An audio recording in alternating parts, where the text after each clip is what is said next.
바울은 총 세 차례에 걸쳐서 전도 여행을 했다고 알려져 있죠. 근데 첫 번째와 두 번째는 파송한 교회인 수리아 안디옥 교회에서 출발을 해서 수리아 안디옥 교회로 돌아가게 됩니다.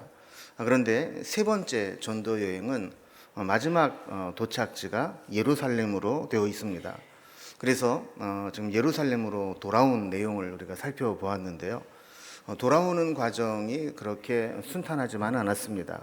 성령께서도 말씀하셨고 또 성령의 사람들로부터 말씀하기를 예루살렘으로 가게 되면 환난과 결박이 기다리고 있을 것이다 라는 말씀을 계속해서 전해주게 되었죠. 예루살렘으로 가는 그 발걸음이 결코 가볍지 않았습니다.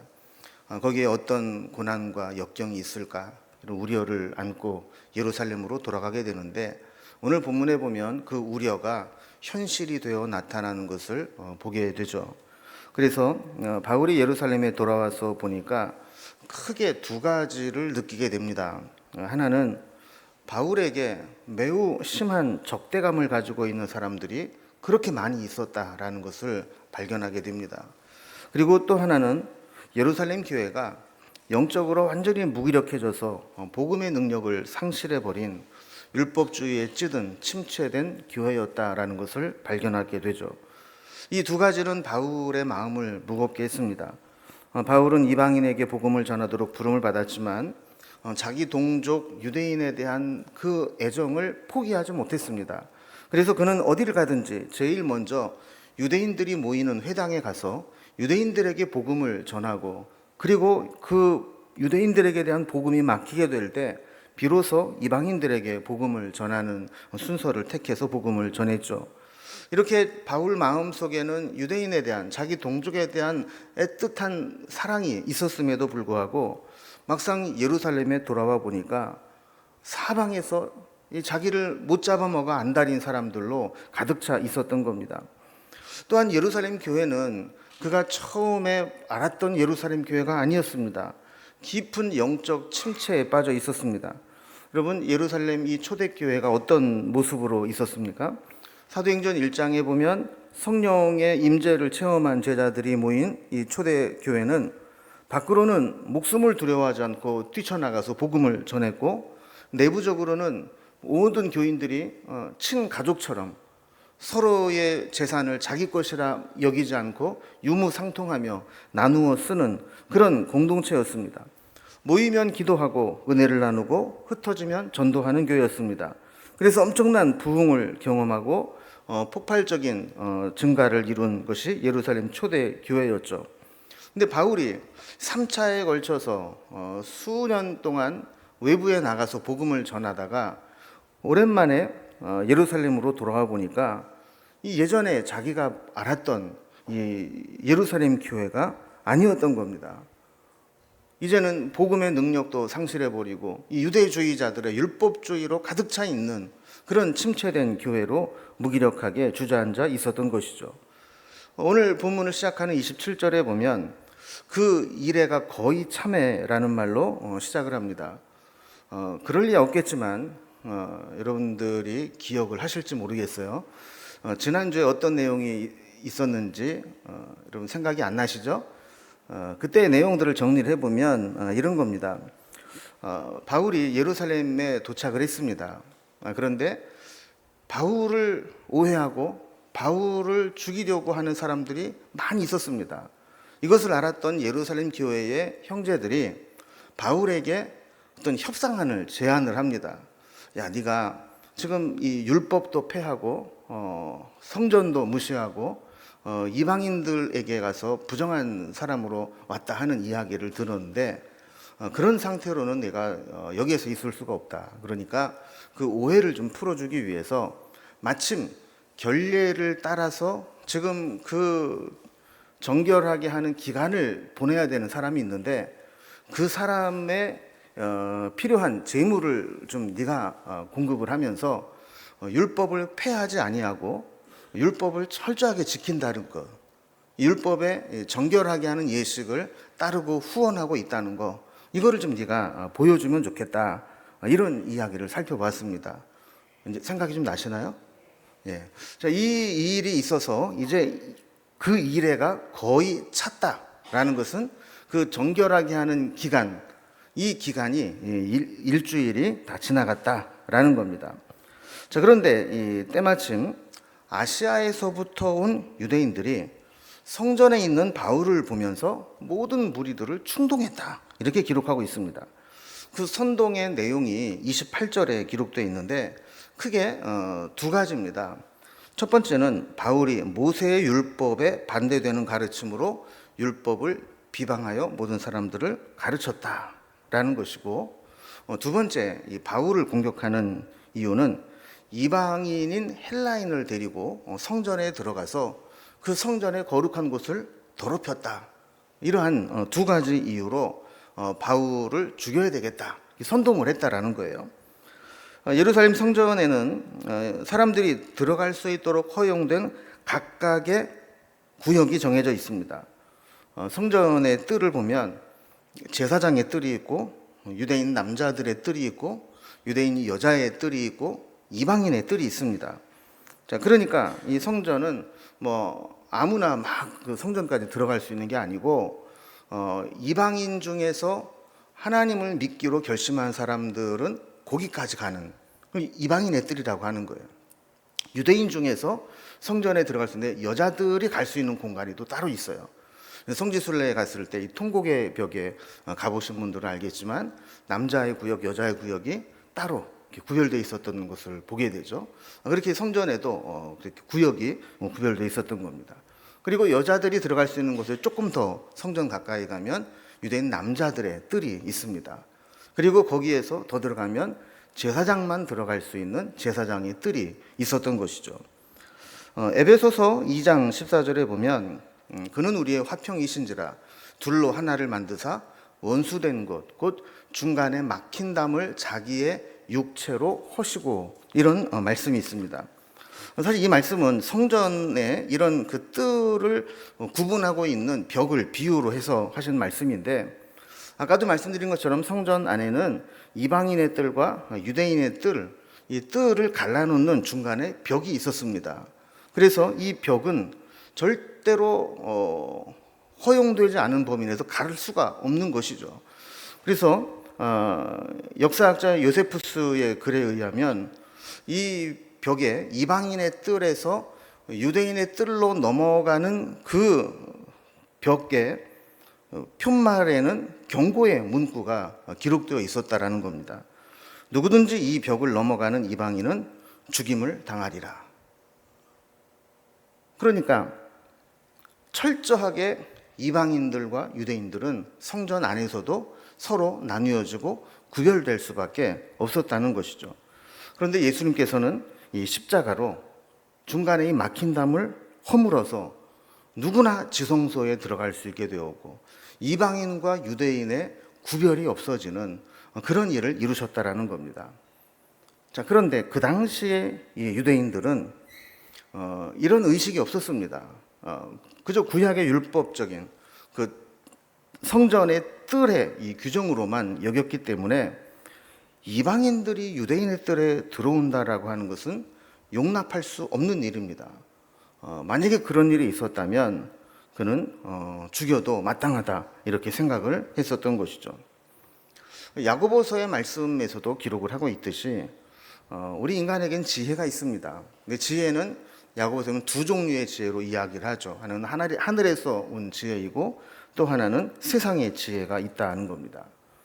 그리고 세상의 지혜는 인간적인 관점으로 보면 구구절절이 다 옳은 말처럼 보입니다. 그런데 그 결과가 썩 좋지 못합니다. 세상의 지혜를 가진 사람의 특징 중에 하나는 사람들을 선동하기를 잘한다는 겁니다. 그래서 사람들을 선동해서 자기의 원하는 바를 이루는 거죠. 27절에도 보면 저들이 성전에서 바울을 보고 모든 무리를 충동하여 그를 붙들었다라고 기록을 하고 있습니다. 그러니까 사실 뭐 사람을 선동해서 뭔가 움직이려면 지혜도 있고 좀 말빨도 있어야 되지 않겠어요? 이런 사람들이 있었다는 거예요. 28절에도 보면 이스라엘 사람들아 도우라, 그러면서 이 사람들이 우리를 율법과 성전을 비방하는 자다 이러면서 사람들을 선동하고 자기의 원하는 일로 끌어들였다는 겁니다. 문제는 이런 사람들의 특징 중에 하나가 불확실하고 불완전한 사실, 거짓된 팩트 체크가 안 된 사실들을 무차별 폭로하기 쉽다라는 겁니다. 그러니까 자기가 볼 때는 이게 맞다는 거예요.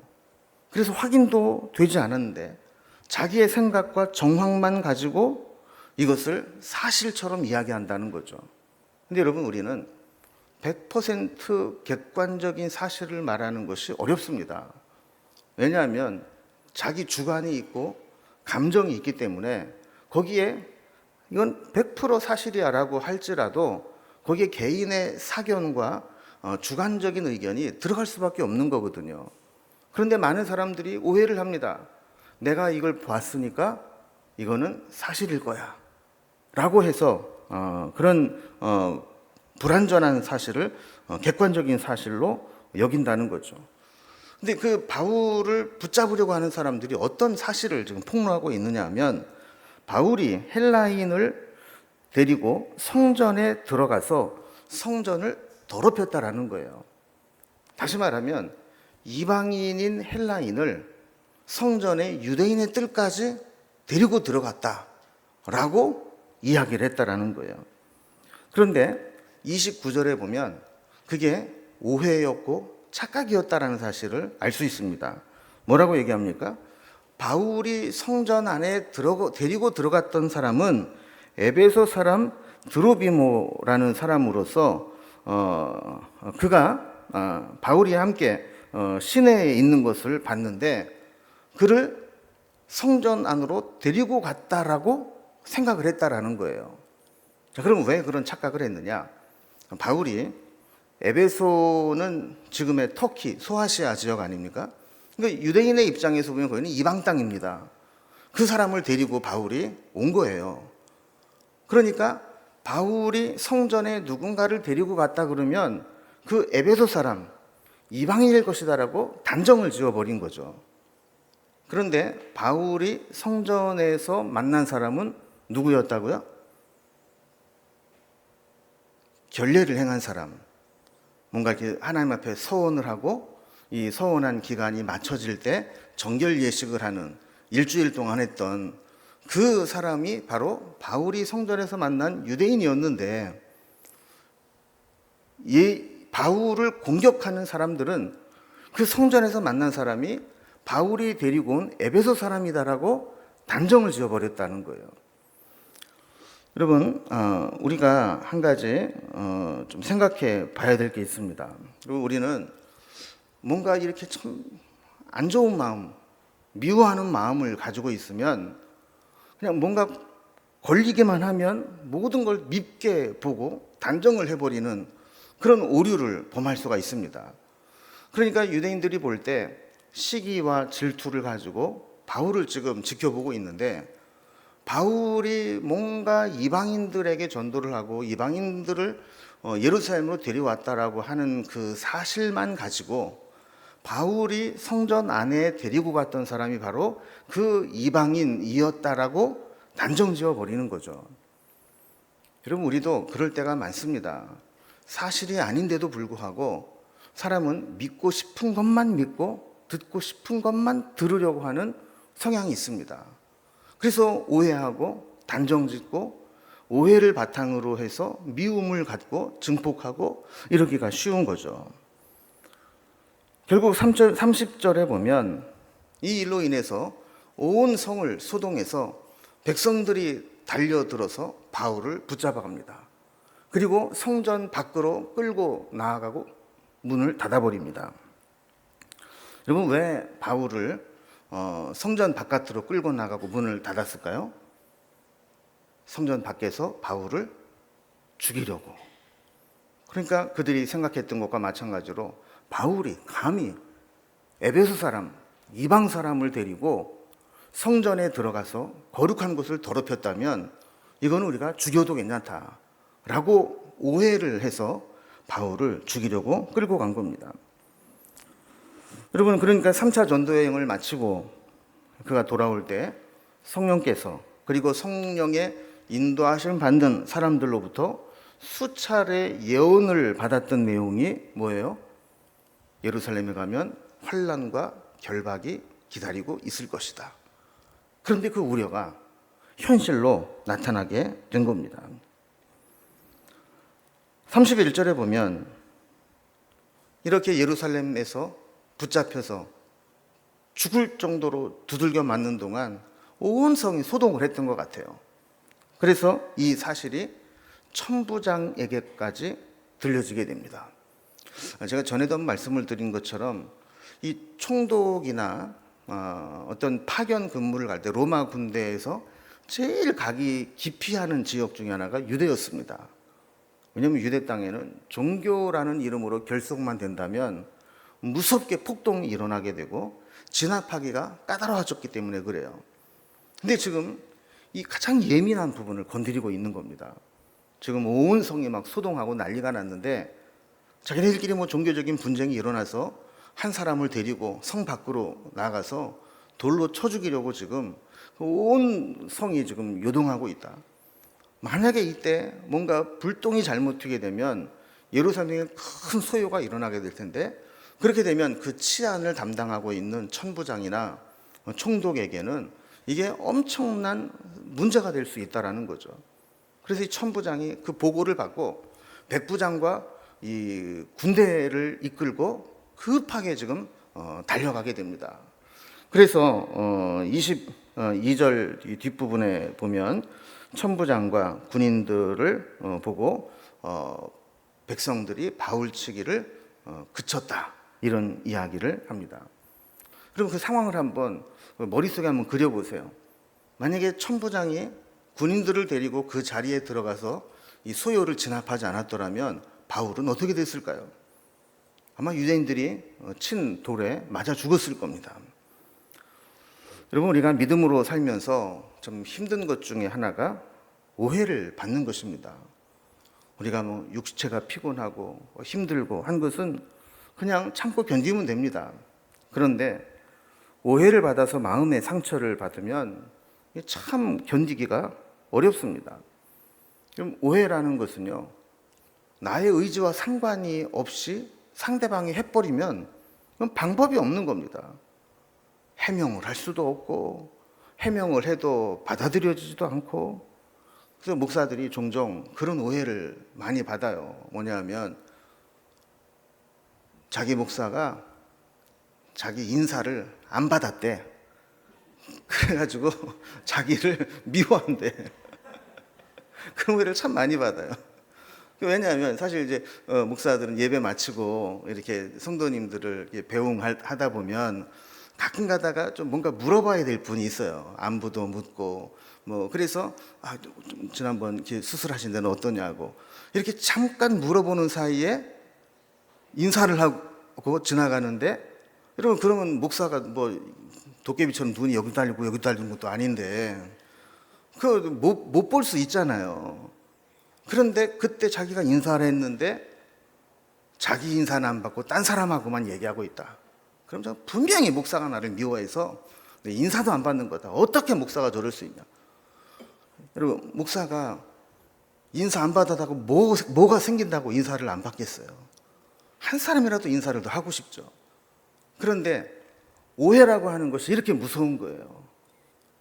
그래서 오해를 하게 되면 내 의지와 상관이 없어요. 그냥 자기 혼자 오해를 하고 소설을 쓰고 그렇게 되면 그냥 미워하는 사람이 돼버리는 거예요. 그럼 바울도 마찬가지입니다. 바울도 자기는 하나님께서 이방인들에게 복음을 전하는 사도로 부르시고 보냈기 때문에 이방인들에게 복음을 전했어요. 그러면서도 자기 동족 유대인들에 대한 애정이 있었기 때문에 먼저 유대인들에게 복음을 전하고 회당을 찾아갔어요. 그럼에도 불구하고 유대인들에게 받는 오해는 뭐냐 하면 바울은 율법을 반대하고 하나님을 대적하고 성전을 더럽히는 자다. 이런 오해를 받게 되었다는 겁니다. 여러분, 사람은 다 자기 기준으로 생각하기가 쉽습니다. 거기다가 누군가 오해가 될 만한 잘못된 정보를 주면 그 잘못된 정보를 사실로 믿어버리고 거기에서부터 오해가 확증되기 시작하는 겁니다. 여러분, 이렇게 생긴 오해는 어떻게 할 방법이 없습니다. 바울은 사실 이런 오해를 피하기 위해서 자기의 신학적인 확신과 신념을 포기하면서까지 성전에 올라가는 나시린의 정길 예식을 하는 자들을 위해서 돈도 지불하고 성전에 함께 머무르면서 율법을 내가 이렇게 잘 지킨다, 유대인들과 다를 바가 없다라는 것을 몸으로 알려면서 화합을 원했던 사람입니다. 그럼에도 불구하고 바울을 오해하기로 작정하고 달려드니까 방법이 없는 겁니다. 여러분, 마귀의 시험은 비합리적이고 충동적입니다. 그래서 나중에 지나고 보면 논리적으로 안 맞는데 마귀에게 충동을 받을 때 보면 그게 진실인 것처럼 믿어지게 되는 것이죠. 바울이 이런 오해를 받고 영문 밖으로 끌려 나와서 맞아 죽게 됩니다. 말할 기회도 얻지 못하고 꼼짝없이 죽을 뻔했습니다. 천부장이 나타나서 그를 중재하지 않았더라면 바울은 예루살렘에 와서 그냥 맞아 죽을 뻔했습니다. 여러분, 우리도 살다 보면 나는 하나님 앞에 부끄러움이 없이 최선을 다해 주님을 섬겼는데 가끔 사람들에게 이런 오해를 받을 때가 있습니다. 그리고 오해 때문에 씻을 수 없는 상처를 입을 때도 있습니다. 그럼에도 불구하고 사명을 감당하는 게 믿음입니다. 어떤 책에 보니까 이런 글이 있더라고요. 죄인은 오해하고 정죄하기를 잘하지만 의인은 이해하고 용서하기에 힘쓴다. 그러니까 어떤 사람들은 늘 오해하고 늘 정죄하고 늘 비난해요. 그런데 어떤 사람은 그런 상황이 있어도 이해하려고 애쓰고 용서하려고 힘쓰는 모습을 살아가게 된다는 겁니다. 저는 여러분들이 쉽게 오해하지 않기를 바랍니다. 내가 생각할 때 저 사람은 분명히 나를 미워할 거야 라는 100%, 200% 확신이 있다 할지라도 그렇지 않을 거야 라고 이해하고 나에게 상처를 준 사람도 용서하려고 몸부림치고 애쓰는 그런 모습을 가질 수 있기를 바랍니다. 바울은 이렇게 해서 맞아 죽을 위기를 넘기고 로마의 천부장에게 쇠사슬로 결박당한 채 끌려갑니다. 그리고 33절에 보면 바울을 죽이겠다고 모인 자들에게 천부장이 묻습니다. 그가 누구이며 무슨 일을 하였느냐? 치안 담당관으로서 당연한 일이죠. 사람을 때로 죽이려고 했는데 이유가 있을 거 아니냐? 그 사실 진상을 이제 파악하려고 묻는 겁니다. 근데 34절에 보니까 사람들이 우왕좌왕합니다. 사람들이 말하는 걸 들어보니까 어떤 이는 이런 말로, 어떤 이는 저런 말로 소리를 쳤다는 거예요. 그러니까 이 천부장이 이야기를 들어보니까 이게 일관성이 없어요. 뭐 이랬대더라 저랬대더라 왕왕거리기는 하는데 그게 저 사람을 죽일 만한 그런 심각한 문제는 아니었다라는 거죠. 그래서 이 바울은 사람들이 막 와글와글하고 막 이런저런 얘기하느라고 이게 내용 파악이 잘 안 되니까 바울을 영내로 데려가라 그럽니다. 그러니까 이야기는 뭐냐면 이 천부장이 모이는 이 군대 이 진영 가운데 안에 이 장교들이나 이렇게 따로 모이는 곳인데 그곳으로 따로 끌고 갔다라는 거예요. 35절에 보면 바울이 유대인들에게 그동안 얼마나 두들겨 맞았는지 그 영내로 들어가는 층계, 이 계단을 올라가는데 더 이상 올라가지 못하고 군사들에게 들러갔다 그랬어요. 그러니까 더 이상 자력으로 움직일 수 없는, 계단을 올라갈 수 없는 그런 상황이 되었다는 거죠. 이 와중에도 36절에 보면 유대인의 무리들이 바울을 없이 하겠다고 기회를 보며 소리를 지르고 따라갔다 그래요. 참 잔인하죠. 그렇게 사람을 반은 죽여놔서 저렇게 힘들어하고 쓰러질 만한 사람들을 보면서도 내가 반드시 저놈 없애버리겠다 이러고 따라갔다라는 거예요. 그럼 참 아이러니한 것은 바울도 유대인입니다. 로마 제국의 압제를 받고 있습니다. 그런데 동족인 유대인에게는 죽음의 위협을 받고 있고, 지금 상황에서는 그 로마인들에게 도움을 받아서 목숨을 건지고 위기를 넘기게 되는 그런 아이러니한 상황을 맞이하게 된 겁니다. 37절을 이하해 보면 바울이 영내로 끌려가는데 잠깐 기운을 좀 차렸던 것 같아요. 이 군인들에게 기대고 그러면서 갑자기 천부장에게 내가 당신에게 말할 수 있느냐라고 헬라어로 말을 했던 것 같습니다. 그러니까 천부장이 깜짝 놀라서 네가 헬라 말을 아냐? 이렇게 좀 물어본 거죠. 그러면서 38절에 황당한 이야기를 합니다. 무슨 얘기를 하냐면, 야, 그러면 네가 예전에 소요를 일으킨 자객 4,000명을 데리고 광야로 도망을 갔던 애굽 사람이냐? 이렇게 물어본 거예요. 그럼 바울이 그런 사람이 아니잖아요. 그래서 바울이 지금 이야기를 하는 겁니다. 자기는 유대인으로서 소읍이 아닌 길리기아 다소시의 시민이다 이렇게 이야기를 했어요. 소읍이 아니라는 얘기는 시골 구석 중에 조그마한 동네가 아니라는 거예요. 어느 정도 규모가 있는 큰 도시라는 겁니다. 길리기아의 주도였던 다소시의 시민이다. 여러분, 이 이야기는 무슨 얘기냐면 바울이 로마의 시민권자였다라는 말을 그렇게 표현을 한 겁니다. 그러니까 이 천부장도 태도가 바뀝니다. 40절에 보면 바울에게 말하기를 허락합니다. 그래서 바울이 층대 위에 올라가서 백성들에게 좀 손짓하면서 조용히 하라고.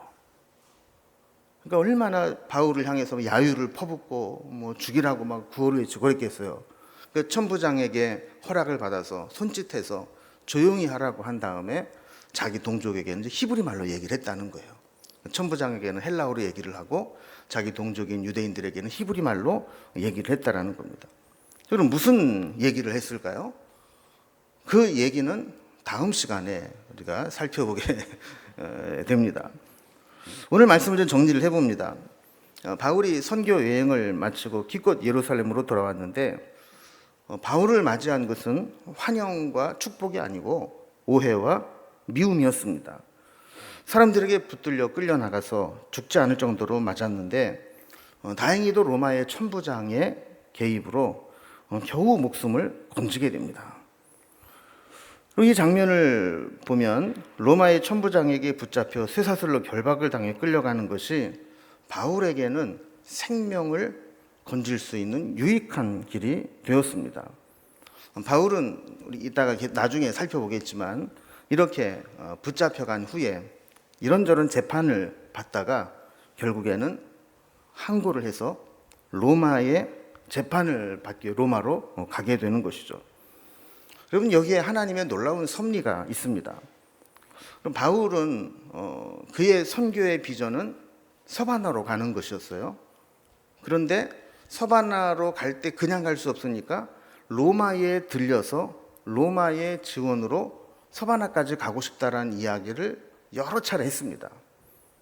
먼저 로마를 가야 되잖아요. 근데 로마까지 가는 게 쉬운 일이 아닙니다.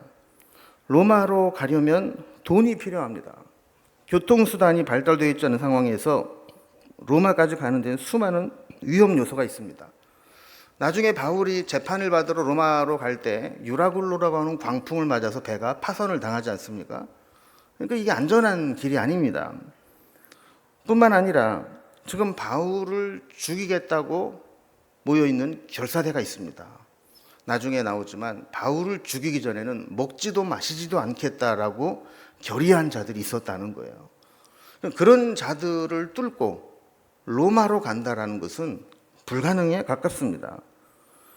그런데 하나님께서는 우려했던 환난과 결박을 통해서 안전하게 로마로 가는 길을 열어 놓으셨다라는 겁니다.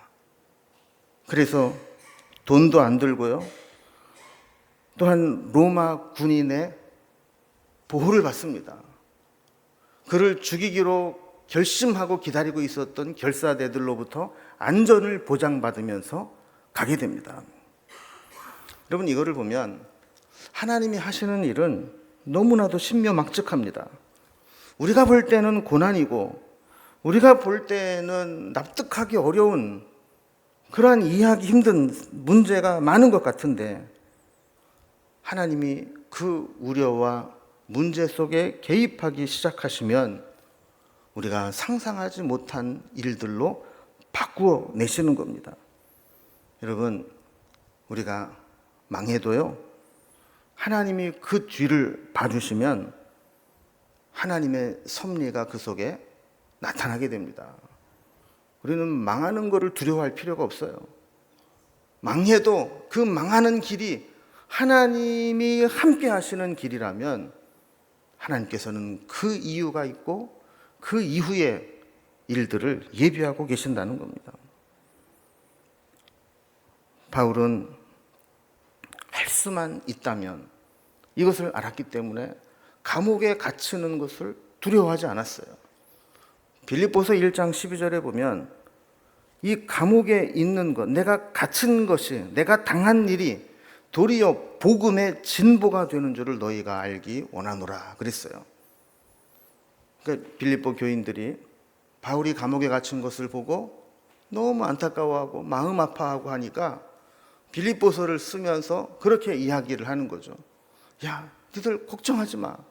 내가 감옥에 갇힌 거 이거는 하나님께서 나의 당한 이 일로 말미암아 복음의 진보가 일어나도록 하시는 하나님의 섭리야. 이렇게 말씀을 하셨다는 거예요.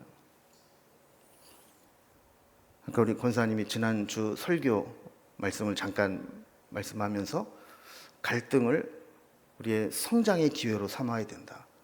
여러분, 하나님의 섭리를 믿는 사람은 어떤 고난도 어떤 문제도 손해로 끝나지 않습니다. 하나님께서는 그것을 합력하여 선을 이루시는 분입니다. 바울은 예루살렘으로 올라가면 환난과 결박이 기다리고 있다는 것을 알았습니다. 그리고 그 우려가 현실이 되는 것을 만났습니다. 그러나 바울은 절망하지 않았습니다. 오히려 하나님은 합력하여 선을 이루시는 분이라는 사실을 알게 되었고, 결국 우리가 크게 보면 그 일이 계기가 되어서 바울은 그를 죽이려고 하는 수많은 유대인들로부터 안전하게 보호함을 받고 결국에는 그가 가고 싶어하는 로마에게까지 안전하게 들어갈 수 있게 된 것이죠. 여러분, 우리도 때로 예견된 고난, 우려, 우리가 알고 있는 염려가 현실로 나타나게 될 수도 있습니다. 그럼 제가 짧은 인생 살아보니까요, 기도한다고 해서 모든 고난이 다 사라지는 게 아니더라고요. 기도한다고 해서 모든 문제가 다 해결되는 게 아니더라고요. 그런 한 가지 분명한 것은 내 염려와 고난과 문제 속에 하나님이 개입하시게 되면 하나님은 그것을 합력하여 선으로 바꾸어 주신다라는 사실입니다. 그래서 우리에게도 우려했던 사실이 현실로 나타나게 되고, 기도하면서 하나님 앞에, 하나님, 이 일만은 제발 나에게서 떠나가게 해달라고 그렇게 기도했음에도 불구하고 그 일이 나에게 닥칠 때 믿음의 사람은 낙심할 필요가 없는 겁니다. 왜냐하면 그 뒤에는 합력하여 선을 이루시는 하나님의 섭리와 손길이 함께하고 있기 때문입니다.